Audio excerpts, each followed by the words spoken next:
Assalamualaikum warahmatullahi wabarakatuh. Halo adik-adik kelas 4. Semoga kalian selalu semangat mengikuti pembelajaran ya. Hari ini kita akan mempelajari tentang tokoh Sultan Ageng Tirtayasa. Sultan Ageng Tirtayasa adalah Sultan Banten ke-6 yang berhasil membawa kerajaan Banten menuju puncak kejayaan. Sultan Ageng Tirtayasa disebut sebagai Pangeran Surya karena ia gigih membela bangsa Indonesia dengan menentang pendudukan VOC di Indonesia. Karena kegigihannya, Sultan Ageng Tirtayasa disebut sebagai musuh bebuyutan Belanda.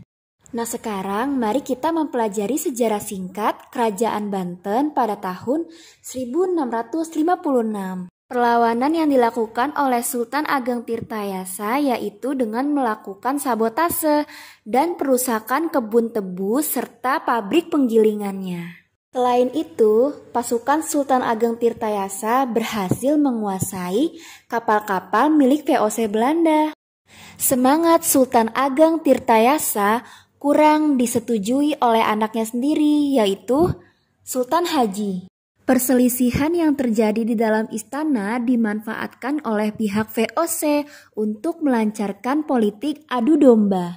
Siasat VOC berhasil karena Belanda berhasil mengajak Sultan Haji untuk menentang ayahnya sendiri yaitu Sultan Ageng Tirtayasa. Pada 1683, Sultan Ageng Tirtayasa ditangkap oleh Belanda dan dipenjara di Batavia. Sehingga ia harus menyerahkan kekuasaannya kepada putranya.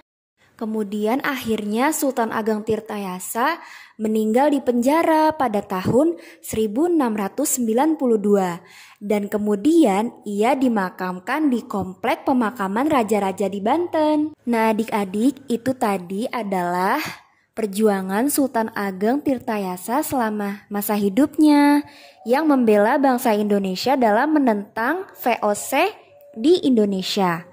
Pada masa pemerintahan Sultan Ageng Tirtayasa, Banten terus mengalami kemajuan, salah satunya yaitu memajukan wilayah perdagangan Banten hingga ke bagian selatan Pulau Sumatera dan Kalimantan. Banten dijadikan sebagai tempat perdagangan internasional. Ketiga, memajukan pendidikan dan kebudayaan Islam. Keempat, melakukan modernisasi bangunan keraton dengan bantuan arsitektur bernama Lukas Kardil, serta membangun armada laut untuk kepentingan perdagangan dan melindungi serangan dari pasukan Eropa. Nah adik-adik hebat, demikian penjelasan mengenai Sultan Ageng Tirtayasa. Semoga mudah dipahami ya dan semoga bermanfaat. Assalamualaikum warahmatullahi wabarakatuh.